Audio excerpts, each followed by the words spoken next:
Welcome back to SnowRunner, guys, and in this video, we are going to be taking a look at the brand new CAT CT681 and comparing it to the CT680 to see if there really are any differences at all, and if there are, we're going to actually see how those differences affect the truck itself. Now, there is obviously one very, very clear difference right off the bat, and that is the 681's lift axle, but I really want to see how much deeper the differences go than that. Now, right off the bat, you can see if you look at them close together, they look very, very similar because at the end of the day, they are very, very similar. Now, also, the CAT CT681, which is this truck right here, for those of you that are not aware, this is included in the free anniversary DLC, which includes two trucks, the CAT CT681 and the International HX, which I will be diving into in a future video. But this video is dedicated to the CAT CT681 and, of course, the differences between it and the CT680. Now, we're going to go ahead and get out of free camera, and the first thing we're going to do is we're going to look at the interiors. Now, this is the interior of the CT681. It's a really nice looking interior. You can actually see that there's sort of map lights or reading lights are up there in the ceiling. There's a lot of cargo cubbies up there in the roof as well. And you can see, actually, it's got a really simple yet effective dash, and everything is really well represented right there on kind of the center stack. Now, if we switch over to the CT680, it's a pretty similar experience in here. Pretty dang similar, but if you look at it, there's actually some details on the ceiling of the CT680 that are, or I should say, details on the ceiling of the CT681 that are not present here on the CT680. And actually, the interior of the CT681 looks a lot more, detailed, and like there was a little bit more attention to detail put into it, especially up there in the ceiling of the truck. But enough about the interiors. Let's go ahead and take these things into the garage and see what all we can do to them. Now, let's fire up the CT681 first, because you guys really have, at least for me, I haven't had any experience with the CT681 at all. Let's also see what the horn sounds like. That's a different horn than I'm used to. I kind of dig it, though. It's almost like train horn-esque. I kind of like it. So straight off the bat into the customization, you're dealing with a S power to weight rating right off the bat, like straight up right off the bat, which is pretty dang impressive, even though it is currently just the cab and the chassis. Now, we're starting off with the GB 8V2300C, and since they all start with, like, GB 8V or SI 8V, I'm just gonna, like, be calling them by their respective, like, last four numbers and letters. So then we could bump up to the 2900 TTA, 2700T, 2600 TTA, or 2300.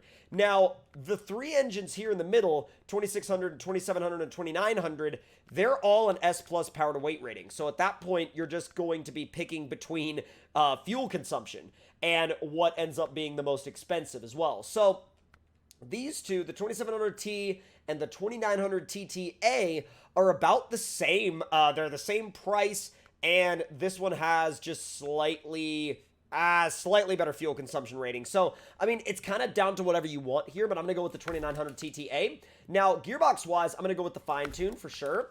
And suspension, you get one option with the CT681. And then you can go up from a 43-inch tire to a 47. And your tire selection is pretty good, but you don't really have any mud tire options. You just have off-road and chained. And I'm going to go with the UOD 2s, which are my favorite off-road heavy truck tire option in the game. And if you notice, it doesn't actually change the tires on the lift axle, but really that's more of just a load-bearing axle, so it's not really that big of a deal. And we're going to go with the advanced medium winch, of course, the engageable diff lock, and you can do we'll do the wedge cap air filter because it's just a little bit higher up. And it starts off as a rear-wheel drive only setup, but you can convert it to a powered front axle, which we're definitely going to do. And frame add-ons wise, I'm probably going to do a kind of very standard hauling setup. We're going to do a saddle high, and that'll be good to go. And then visor-wise, we're going to probably do the stock visor. Rooftop, we will do... Ooh, that would be actually a really good option for nighttime gameplay. I'll do the double raised beacons, and let's see, fog lighter and tow loops. crossbar fog lights. That's a really, really hardcore bumper. And then we'll probably leave the stock bumper on it, though. I like these options, however. Like, these are some really nice bumper options. Now, these options are all basically up to you, whichever horns or parking lights or air conditioner options you want. And then the IX family pack, once again, that is a modded, basically a modded card pack that you can hang from your mirror or your ceiling. And then the exhaust, let's see, we can do flap cap, outrolled, or stock. I'm going to do the flap cap on this one. And I'm going to do MD Wheels, let's see, MD Wheels 3. I really like those. Those really complement the truck pretty nicely. Now, I do have to say, though, that I think it looks a lot better with this sort of two-tone paint scheme. I'm definitely not too sure about doing one single solid color on this truck, and normally I'm fine with it, but on this one, oh, I do like that, though, the red and the black, the orange and the, wow, that looks awesome. All of these color combinations look really good on the truck, but I think I'm going to go with, I actually think I might go with that, like, red and black. That looks awesome. Definitely throwing beans on the dash, and we're not really going to worry too much about the exterior stickers or the windshield banners or anything like that. Let's go and leave the garage and see what this thing is all about. Let's back it up real quick. Now, I did put a high saddle behind it because I wanted it to be a dedicated hauling truck, and let's move it up to... Let's just move it up to where it can just kind of fit, you know, fit trailers into it. Because at the end of the day, I mean, we literally have dev tools right here. And so I'm not really worried about, you know, not being able to fit things on it in the actual trailer store. But let's see. Those are the Pog trailers. Let's see what we can do. Oh, those are actually Red's goosenecks. Let's go down to the proper trailers. And let's see. Flatbed 5. We could do coiled tubing. We could do... Gooseneck 8, heavy construction equipment. We could do the, oh, we could do the freaking rocket. We could do the freaking rocket, boys. Oh, that is so sick. Okay, let me actually move up just a tad bit because I don't want it to end up glitching on me. If it glitches on me, we would be in trouble. Let's see, step deck plane, and let's throw, you know, yeah, well, the oil refinery is huge, but let's throw the rocket on the back. I really like how they've been able to repurpose the 8-unit semi-trailer for use with just about any cargo, you know what I mean? It really does a great job with that. Now, this is in the normal mode without the load-bearing axle down. Let's put the load-bearing axle down and see how that changes the driving experience. It actually, honestly, acts like there really isn't anything behind it. I am very impressed that right off the bat, it really does act like there's not much behind it at all. It's just kind of, like, making its way out, you know? It's just rolling along. I am very impressed. Look how fast it is with the cargo behind it. It's tremendously fast. See if it'll just make a run through here in high. So far, it will. This is with the assembled rocket, mind you. The road's over there, dude. Well, you know, when you high center the trailer, there is that. And that can cause some undesirable scenarios. But, we might be able to back up. There you go. Winch to the trailer. I love how the very first obstacle we get to, I'm like, oh yeah, get the thing stuck right off the bat. Heck yeah. Classic Tomcat moment. Classic Tomcat moment right off the freaking bat. Don't worry about it. It's fine. It is absolutely fine. Okay, I'm going to go ahead and bring it back up this way. Should be able to find some traction right there. There you go. It's actually, though, very impressive in terms of what this thing is able to do hauling-wise. I mean, look at that. It's so fast. It's way faster than I thought it would be. It's actually spinning a little bit on the pavement. Oh, I had a little bit of a weird frame hiccup there. I've been having those ever since Phase 4 hit the live build, and I think it might be something that they changed in the coding. I don't know what it is. But, yeah, man, this thing rolls the heck out. Uh-oh. Doesn't make it up that hill, though. The trailer gets stuck. No! No! I've never had, like, that big of an issue with a trailer not being able to make it up that hill, but hey, I guess there's a first time for everything in that respect. Maybe if I do it a little bit differently, or if I just don't drive horribly, we'll be able to make it up the hill. There you go, throw some power to it. It'll be okay. Or maybe it won't be okay. All right, so now it's time to compare the CT681 to the original CT680 and see what kind of options we get there. Yeah, I like the 81's horn better. I definitely like the 81's horn better. There's that weird frame drop again, and then it goes back to normal. So, let's see what we can throw into this thing. Oh, this one does not get the 2900. Oh, because if we go into the 681 and we check the engines in the garage, check it out. Yeah, this one gets the 2900. Yeah, okay. So this one gets the 2900 engine. The other one does not get the 2900 engine. Now, it will get the... What in the heck are you doing? Bruh, why is it in storage? I didn't want to put it in storage.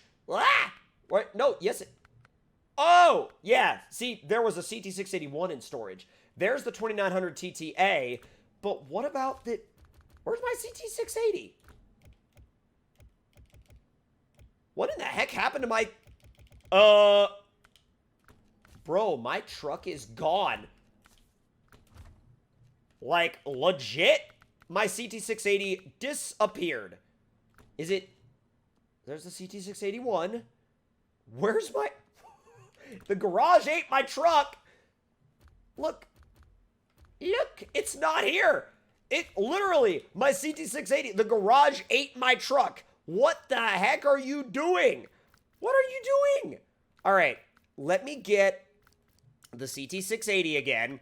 The normal, there it is. It says I have one. I don't know where it went, but it says I have one. All right, so 2600 TTA is going to be basically the biggest, well, actually, maybe not the biggest, but I believe it's going to be the best engine option for the 80 for sure. So you can put a fine tune in this one, and you can also put a max tire size of 47, and yeah, I mean, it's going to be the same tire selection. UOD2, there we go.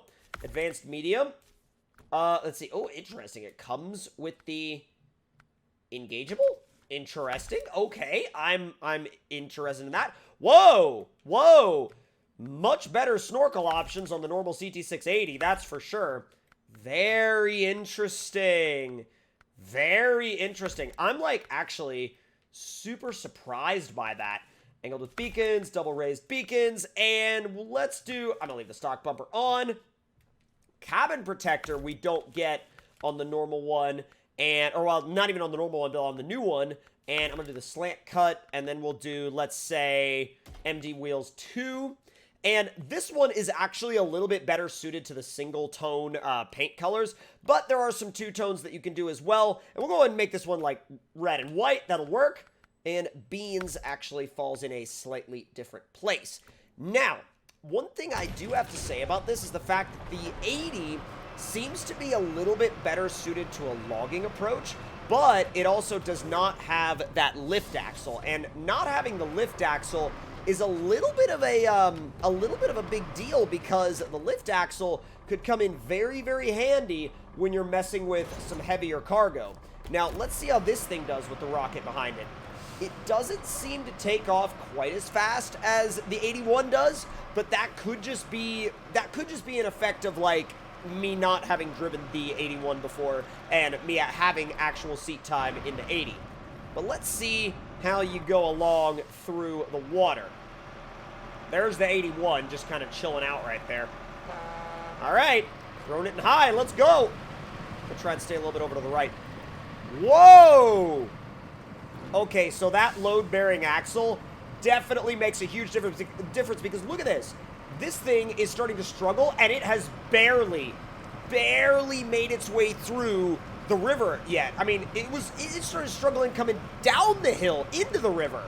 Jeez! I'm gonna have to go over to the right to try to avoid getting hung up, and if I try to do that, it rolls over. So yeah, there's definitely a big difference between both of the trucks right off the bat. That load-bearing axle on the 81 makes a huge difference.